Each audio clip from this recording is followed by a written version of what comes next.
ये वीडियो है जेंजीज़ के लिए। तो बेसिकली जेंजीज़ को मेरा एक मैसेज है कि आप जब भी अपनी नौकरी पहली बार ज्वाइन करें, फर्स्ट डे ज्वाइन करें, ठीक है, तो आफ्टर कॉलेज, तो पहले बार में फर्स्ट डे में आप ये सोच लो कि आपका रिटायरमेंट एज कब होगा, ठीक है। क्योंकि अगर आपका टारगेट सेट होगा तो वहाँ तक जाने का एक जो रास्ता है वो आपको पता होगा, और उसके लिए आपको क्या क्या करना पड़ेगा वो भी आपको पता होगा।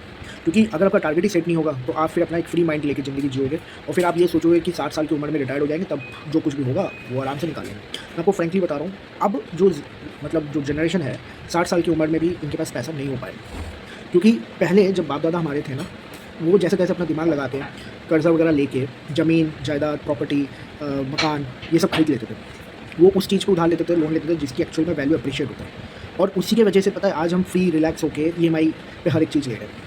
अगर देखा जाए आज की जो जेनज़ीज़ हैं वो अगर मतलब 18-20 हज़ार रुपये की सैलरी में भी 50-60 हज़ार 70 हज़ार 1 लाख रुपये का आईफोन ले रहे हैं, और उसका ईएमआई पे ले रहे हैं। वो इसलिए ले पा रहे हैं क्योंकि वो रिलैक्स्ड है। वो उस चीज़ से बिल्कुल मतलब टेंशन फ्री है, जो चीज़ का टेंशन उनके बाप दादा ने ले चुके थे अपने टाइम पे। बाप दादा ने उस टाइम पे जैसे तैसे कर्ज लेके ज़मीन जायदाद घर ले लिया, तो आज उनके पास एक छत है, तो वो छत खरीदने की कोई टेंशन ही नहीं है, ठीक है। तो मेन चीज़ है कि बाप दादा ने अपने टाइम पे मेहनत कर लिया, उन्होंने सही जगह पे कर्ज लिया और सही टाइम पे कर दिया, उसका वैल्यू अप्रिशिएट हो गया, जो भी चीज़ हुआ, लेकिन उन्होंने सही किया। इसलिए वो आज 60 साल की उम्र में थोड़ा बहुत अपनी ज़िंदगी जी पा रहे हैं, ठीक है। वो आपके ऊपर डिपेंड नहीं है, क्योंकि आप तो खुद ईएमआई पे डिपेंड चल रहे हो, आप अपनी सैलरी पे डिपेंड हो और सब आप ईएमआई भर रहे हो। लेकिन आपके बाप दादा आप पे डिपेंड नहीं है, वो अपना खर्चा अपने हिसाब से निकाल लेते हैं, क्योंकि उन्होंने अपने टाइम पे बहुत स्ट्रगल करा, बहुत फेस किया, बहुत सेविंग करा, बहुत तरीके से इन्वेस्टमेंट करा, इस वजह से वो बच गए। लेकिन अब जो हालत है ना कि हर चीज़ पे आप ईएमआई ले रहे हो, फ़ोन आप ईएमआई पे ले रहे हो, घड़ी आप ईएमआई पे ले रहे हो, आपकी सैलरी जितनी नहीं है उससे ज़्यादा आपकी ईएमआई चल रहे हो, उससे ज़्यादा का आप प्रोडक्ट परचेस कर रहे हो, तो सही मैं बता रहा हूँ 60 साल की उम्र तक टिकोगे भी नहीं, और 60 साल की उम्र तक आप कुछ बना भी नहीं पाओगे, क्योंकि लाइफ है ही नहीं 60 साल के बाद। इतना टेंशन इतना कुछ लेने के बाद तो मेरे हिसाब से अब तो लाइफ भी शायद 60 साल तक लोग जी नहीं पाते, लोग उससे पहले ही टपक जा रहे हैं। तो मेरा कहना ये है कि अगर आप अपने फर्स्ट डे में आप अपना रिटायरमेंट एज प्लान कर लोगे, तो आपका रास्ता आपका जो मतलब तरीका है वहाँ तक पहुँचने का, उस रिटायरमेंट एज तक पहुँचने का। रिटायरमेंट एज का मतलब समझ लो आप पहले, सबसे पहले रिटायरमेंट एज का मतलब ये नहीं कि घर बैठ के आराम से पैर के ऊपर पैर रख कर बैठना। मतलब ये है कि एक एज के बाद आपका एक पैसिव इनकम बन जाए, और उस पैसिव इनकम से आपका इतना है कि आपका घर चल जाए, आपको कोई टेंशन लेने की ज़रूरत नहीं पड़े, और आप उसके बाद आप वो करो जो आपको मन से लगता है कि हाँ यार ये मेरा इंटरेस्ट एरिया है, मैं ये कर सकता हूँ। मतलब एक टेंशन नहीं रहेगा सर पे। और मैं आपको सही बता रहा हूँ, आज के डेट में सबसे बड़ा टेंशन है पैसा। अगर आपके पास पैसा नहीं है, और पैसा सबके लिए ये टेंशन है, सबके लिए ये कॉमन टेंशन है पैसा। तो मैं ये कह रहा हूँ एक एज बनाओ, चाहे वो 45 हो 50 हो कुछ भी हो, वहाँ तक आपको जी तोड़ मेहनत करना है, जी तोड़ पैसा बचाना है, जी तोड़ इन्वेस्टमेंट करना है, ठीक है। तब जाके आप 45-50 के बाद थोड़ा रिलैक्स हो पाओगे कि चल ठीक है यार मेरा अच्छा खासा अमाउंट हो रहा है, मेरे बैंक में अब है, मेरा इन्वेस्टमेंट है, तो अब मैं थोड़ा रिलैक्सड हूँ। और मैं सही बता रहा हूँ ये तब भी हो पाएगा, ठीक है, जब आप सही में आज के डेट में थोड़ा बहुत खर्चा अपना बचा के चलोगे, ईएमआई पे कम डिपेंडेंट रहोगे, थोड़ा सैक्रिफाइस करोगे। और ये फैक्ट मैं आपको बता रहा हूँ, अगर आप 45 के बाद या 40 के बाद थोड़ा बहुत भी रिलैक्स हो जाओगे ना पैसे के टर्म में, तो आपका दिमाग चलेगा, और दिमाग चलेगा तो इनोवेटिव आइडियाज़ आएंगे, तब आप बिजनेस कर पाओगे, तब आप अपना खुद कुछ कर पाओगे।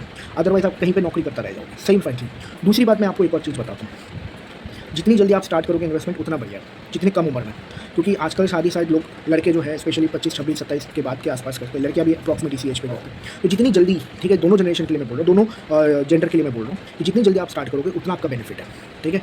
आप म्यूचुअल फंड में इन्वेस्टमेंट करो, सबसे बेस्ट प्रॉपर्टी में अगर कर पाओ तो और बढ़िया है, क्योंकि प्रॉपर्टी से अच्छा आपको एक एप्रिसिएशन वैल्यू देता है। और उससे बड़ी बात मैं आपको बताता हूँ कि अगर मैं अपना एग्जांपल देता हूँ, मैंने जब अपना स्टार्ट करा नौकरी, तो मैंने सबसे पहले थोड़ा करके सेविंग करता गया, और 10% डाउन पेमेंट करके मैंने एक रियल एस्टेट में इन्वेस्टमेंट कर दिया, ठीक है। अब उसकी वैल्यूएशन अच्छा खासा है, और कोई रियल एस्टेट में ना करके म्यूचुअल फंड में करता है, ठीक है, या चाहे किसी में भी करे, ठीक है, लेकिन इन्वेस्टमेंट करता है। वो इन्वेस्टमेंट आपको बहुत टाइम बाद, मतलब अगर आप 20 साल की उम्र में इन्वेस्टमेंट शुरू करते हो तो कम से कम 28-30 तक आता है, तो वो अच्छा एक वैल्यूएशन आपको दे देगा। तो वहाँ से फिर आप टेंशन फ्री हो जाओगे, ठीक है, थोड़ा बहुत कि चल ठीक है यार मेरा एक सेविंग बन गया, एक इन्वेस्टमेंट अच्छा एक्सपेंसेस मैनेज करने के लिए चलो एक अमाउंट बन गया। तो ये सारी चीज़ें बहुत इंपॉर्टेंट है। मैं आपको सही बता रहा हूँ, हमारे बाप दादा के टाइम पे ना मॉल के बाहर खड़े होकर ना बाप दादा दिखते थे, यार ये चल ठीक है यार, ये इस महीने नहीं लेंगे, नेक्स्ट महीने ले लेंगे, यार इस महीने थोड़ा हाथ टाइट है, ये है वो है फ्लैट ढंग। ऑप्शंस नहीं थे, ठीक है, और ऑप्शंस नहीं थे तो उनका दिमाग भी नहीं चलता था, और उनका दिमाग वो चलाते भी नहीं थे, वो उतना ही चलाते थे जितना जरूरत था। और आज हमारे पास इतने ऑप्शंस हो चुके हैं, ऑप्शंस मतलब पैसे कमाने के भी ऑप्शंस इतने हो चुके हैं, उस टाइम पे नहीं था, अब तो इतने हो चुके हैं। साथ में पैसे गंवाने के भी ऑप्शंस बहुत सारे आते हैं, और हम पैसे गंवाने में ज़्यादा दिमाग लगाते हैं ना कि पैसे कमाने में।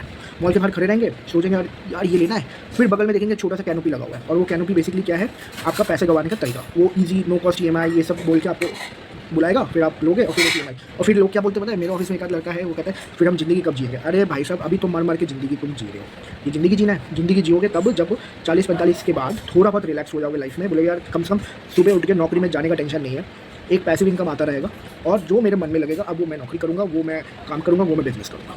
ये आप अपने लाइफ में, मैं आपको सही बता रहा हूँ, ये आप समझ जाओ और ये मान लो, तभी आप जिंदा रहोगे। अदरवाइज़ मैं आपको बता रहा हूँ 60 साल छोड़िए, आदमी के पास आज के डेट में अपने नेक्स्ट 6 महीने की सेविंग तक नहीं है, तो कैसे चलाओगे।